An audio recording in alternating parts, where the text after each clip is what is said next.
নমস্কার বন্ধুরা, আপনাদের সবাইকে জানাচ্ছি স্বাগত।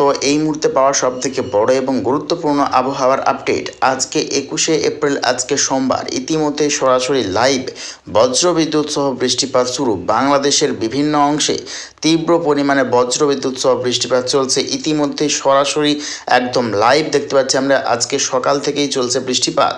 তার মধ্যে দেখতে পাচ্ছি রংপুর, কুড়িগ্রাম, শেরপুর, ময়মনসিংহ, সিরাজগঞ্জ, নেত্রকোনা এবং দেখতে পাচ্ছি আমরা সিলেট, মৌলভীবাজার, আরও দেখতে পাচ্ছি আমরা ঢাকার পশ্চিম বিভাগ, দেখতে পাচ্ছি কুমিল্লা, ত্রিপুরা এবং আগরতলা, ফেনী, ভোলা, চট্টগ্রাম, থানচি, কুতুবদিয়া, রাজধানী এবং আজওয়াল, শিলাচর, মিজোরাম, মণিপুর, সিলেট, এই সর্বত্র নিয়ে কিন্তু চলছে ইতিমধ্যেই সরাসরি লাইভ তীব্র পরিমাণে বজ্রবিদ্যুৎ সহ বৃষ্টিপাত। তো দেখে নেওয়ার চেষ্টা করবো আজকে সারাটা দিন দুই বাংলার আবহাওয়া কীরকম থাকতে চলেছে। তো আজকে দেখে নেওয়ার চেষ্টা করবো সারাদিন আবহাওয়া কীরকম থাকতে চলেছে।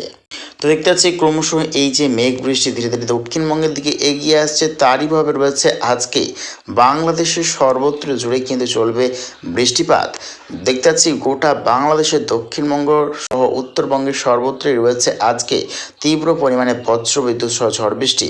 তার মধ্যে দেখতে পাচ্ছি আমরা লোহাগাড়া, যশোর, সাতক্ষীরা, শ্যামনগর, খুলনা, বরিশাল, মতিরাট, ফেনী, ভোলা, খাগড়াছড়ি, চট্টগ্রাম, মহেশখালী, ঢাকনাম, কুতুবদিয়া, গোটা ত্রিপুরা, ফরিদপুর, ঢাকা, ব্রাহ্মণবাড়িয়া, কাপাসিয়া, নাগরপুর, সিরাজগঞ্জ, দেখতে পাচ্ছি আমরা ময়মনসিংহ, নেত্রকোনা, কুড়িগ্রাম, রয়েছে শেরপুর, দেখতে পাচ্ছি সুনামগঞ্জ, সিলেট, রয়েছে সিলিং, মেঘালয়, রংপুরের পূর্ব বিভাগ। এদিকে পশ্চিমবঙ্গে সেরকমভাবে কিন্তু কোনোরকমভাবে বৃষ্টির সম্ভাবনা নেই এবং বেলা এগোনোর সাথে সাথে পশ্চিমবঙ্গের দক্ষিণ বিভাগের বিভিন্ন অংশে কিন্তু মেঘ বৃষ্টির সম্ভাবনা দেখতে পাওয়া যাবে। দেখা যাচ্ছে আবারও কিন্তু বজ্রগর্ভ মেঘের সিস্টেম তৈরি করছে পশ্চিমবঙ্গের ওপর। তার ব্যাপারে হচ্ছে আজকে পশ্চিমবঙ্গেরও বিভিন্ন অংশে বৃষ্টির সম্ভাবনা। তার মধ্যে রয়েছে পুরুলিয়া, আসানসোল, চিত্তরঞ্জন, খাটুয়া, মুর্শিদাবাদ এবং কৃষ্ণনগর ও নদিয়া নিয়ে রয়েছে আজকে বৃষ্টির সম্ভাবনা। এবং আগামীকাল সারাটা দিন আবহাওয়া কীরকম থাকতে চলেছে এবং আগামী 72 ঘন্টার মধ্যে আবহাওয়াতে কী কী পরিবর্তন আসতে চলেছে দেখে নেওয়ার চেষ্টা করব। তো আগামীকালকেও দেখতে পাচ্ছি ফের সকাল থেকে বৃষ্টির সম্ভাবনা রয়েছে দুই বাংলার উত্তরবঙ্গে এবং যতই টাইম এগোচ্ছে দক্ষিণবঙ্গ নিয়ে কিন্তু বৃষ্টির ভাগটা কমছে। আগামীকাল সকাল থেকেই পশ্চিমবঙ্গে, দক্ষিণবঙ্গে প্রচণ্ড পরিমাণে তাপমাত্রা বৃদ্ধি দেখতে পাওয়া যাচ্ছে এবং যতই কিন্তু টাইম এগোচ্ছে আবারও কিন্তু বাংলাদেশের বিভিন্ন অংশে চলবে বজ্রবিদ্যুৎ সহ বৃষ্টিপাত এবং দেখতে পাচ্ছি ফের নিম্নচাপের কিন্তু সম্ভাবনা রয়েছে। 27শে এপ্রিল বা 28শে এপ্রিলের পর থেকে ফের দুই বঙ্গে ঝড় বৃষ্টির সম্ভাবনা।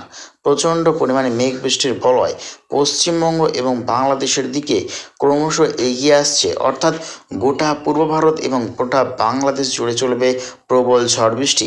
28শে এপ্রিলের পর থেকে টানা ও লাগাতার ঝড় বৃষ্টির সম্ভাবনা রয়েছে দেশের বিভিন্ন অংশে। তো লাস্ট আর যদি চলে যায় 5ই মে সোমবার, দেখতে পাচ্ছি দুই বাংলার সর্বত্র জুড়েই কিন্তু বৃষ্টিপাত চলবে, অর্থাৎ 28শে এপ্রিলের পর থেকে টানা ও লাগাতার 5ই মে পর্যন্ত চলবে বৃষ্টিপাত, অর্থাৎ দুই বাংলার কৃষক বন্ধুদের জন্য প্রবল দুঃসংবাদ। তো প্রিয় দর্শক বন্ধুরা, এইরকম প্রত্যেকদিন আবহাওয়া লেটেস্ট আপডেট পেতে অবশ্যই আমার চ্যানেলটা সাবস্ক্রাইব করে রাখবেন। তো আজ এটুকুটাই।